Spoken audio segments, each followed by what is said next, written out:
आपको चाहिए कि आप भी कीर्तन करें। पग घुंघरू बांध, वो तो गली गली हरि गुण। गली गली क्या जरूरत थी? अरे घर में हरि गुण गाती तो मीरा का कल्याण होता। गली गली हरि गुण गाती है कि जो जो सुनेगा हरि का गुण उसका भी कल्याण होगा।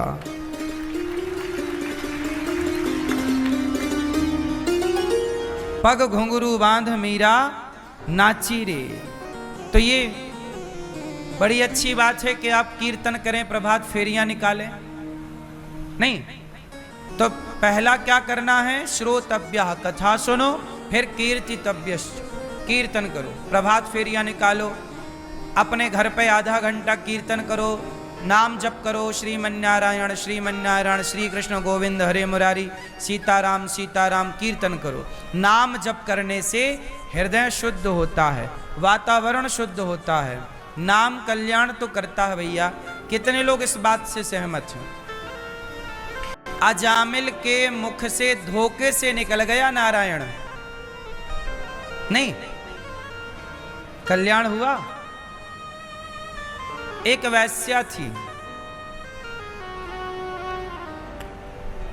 उसने एक मिट्ठू पाल लिया और मिट्ठू किसी साधु का था। तो वो मिट्ठू रोज कृष्ण कृष्ण जपता। भाई मिट्ठू ने साधु के पास रहकर यही सीखा, श्री कृष्ण गोविंद हरे मुरारी, उसे याद हो गया। अब रोज सवेरे सवेरे मिट्ठू गाए, श्री कृष्ण गोविंद हरे मुरारी, हे नाथ नारायण वासुदेव। अब मिट्ठू रोज गाए। तो वैश्या ने साधु से कहा कि महाराज बताओ मेरा कल्याण कैसे होगा? साधु बोले बेटी तू अपना ये काम धंधा बंद कर, ये जो वैश्या का काम करती है, वृत्ति है तेरी, ये बंद कर और तू कीर्तन कर। वो वैश्या बोली गुरुजी मैं ये काम बंद नहीं कर सकती। क्यों? बोले अब मैं इसके बिना रह नहीं सकती, मेरी आदत हो गई है। आप कोई ऐसा उपाय बताओ कि मेरी वैश्यावृत्ति भी ना छूटे और मेरा कल्याण भी हो जाए। तो साधु बोले एक काम कर, तू कीर्तन किया कर। वैश्या बोली गुरुजी मैं कीर्तन नहीं कर पाऊंगी। गुरुजी बोले कथा सुना कर। गुरुजी मैं कथा नहीं सुन पाऊंगी। तू भगवान का स्मरण किया कर। गुरुजी मैं स्मरण नहीं कर पाऊंगी। ले कुछ नहीं करना, वो चाहती है कल्याण। तो गुरुजी फिर भी दयालु, गुरुजी ने अपना तोता दे दिया। सुन मैं अब थोड़े दिन बाद मर जाऊंगा। साधु बोले कि मैं थोड़े दिन बाद मर जाऊंगा, ये मेरा तोता तू ले जा, बस तू इसे पानी दे दिया कर, दाना पानी दे दिया कर, और बस ये जो कीर्तन करेगा तू केवल सुन लिया कर।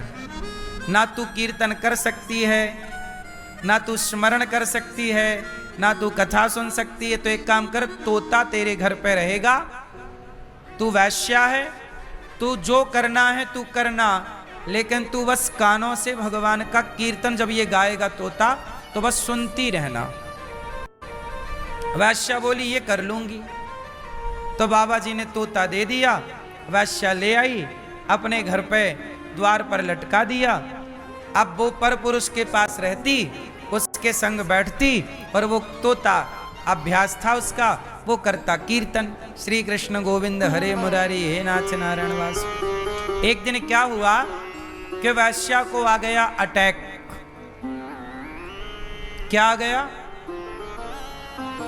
गंभीर बीमारी हो गई अकस्मात, और वैश्या दिल का दौरा पड़ने से बड़ी घबराई और मरने की स्थिति में पहुंच गई। उसके अंदर से कुछ सूझा नहीं। वो जैसे ही बाहर निकली तो तोता कीर्तन कर रहा था, श्री कृष्ण गोविंद हरे मुरारी। तो यह वैश्या भाग भी ना पाई, अचेत होके गिर गई। कोई उसके घर पे था नहीं, ये पड़ी रही। पर पड़े पड़े कुछ देर तक इसने सुना कि तोता कह रहा है श्री कृष्ण गोविंद हरे मुरारी, श्री कृष्ण गोविंद हरे मुरारी। इसने केवल सुना और सुनकर के अब इसके प्राण छूटने का टाइम आ गया वैश्या का।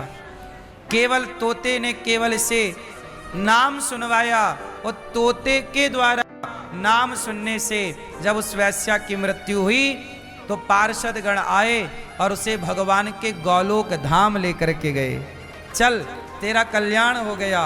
क्यों कल्याण? मैंने तो कोई पुण्य किया नहीं, मेरे से तो कोई पुण्य बना नहीं। महाराज मेरा कल्याण कैसे? मैं तो बड़ी पापनी औरत हूँ। गुरु जी ने मना किया था कि गलत काम छोड़ो, तब भी मैंने नहीं छोड़ा, तो मेरा उद्धार कैसे हो गया? बोले तुमने भगवान का नाम सुना है।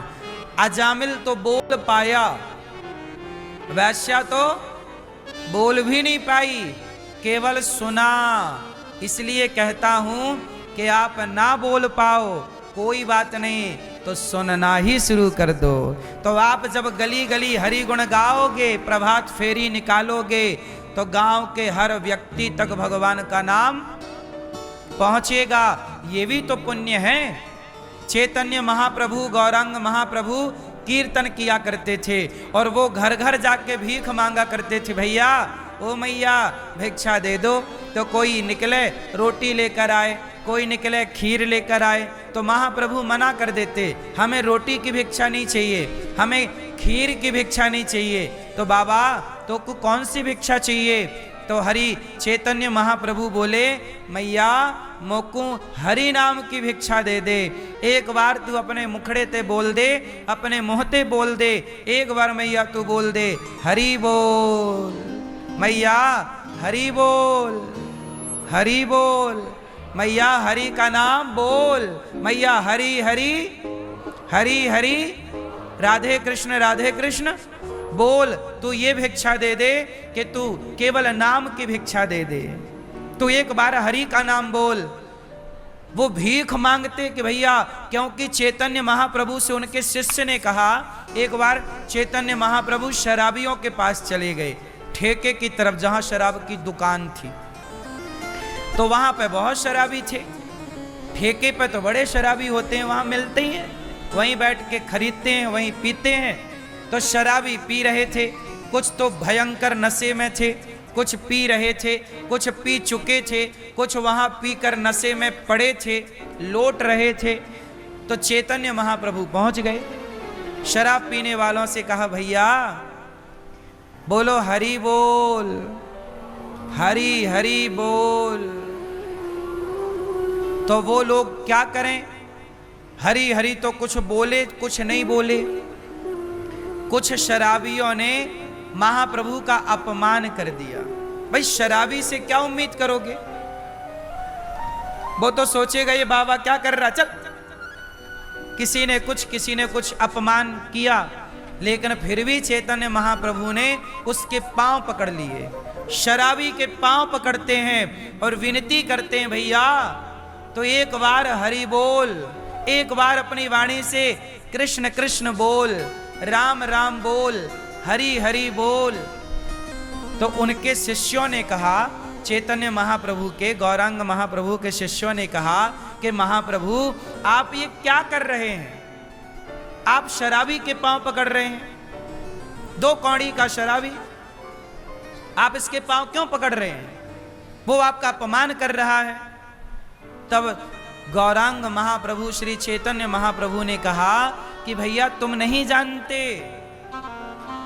ये भगवान का नाम नहीं लेता, इसकी बड़ी दुर्दशा होनी है नरकों में, इसे पता नहीं है। लेकिन यदि ये भगवान का नाम बोल लेगा धोखे से भी, तो ये उस नरक के कष्ट से बच जाएगा। मैं नहीं चाहता कि मनुष्य का शरीर पाकर भी कोई फिर से नरक का कष्ट पाए, यातनाएं पाए, 84 के चक्कर में पड़े। और बचना है तो एक ही उपाय है कि कृष्ण नाम बोल, हरि नाम, राधा नाम, कृष्ण नाम, नारायण नाम। जब ये बोलोगे तो ही तुम्हारा भला होगा। इसलिए कहता हूं कि भगवान के नाम का आश्रय लो, भगवान के नाम का आश्रय। काम करो, पैसे कमाओ, पर भीतर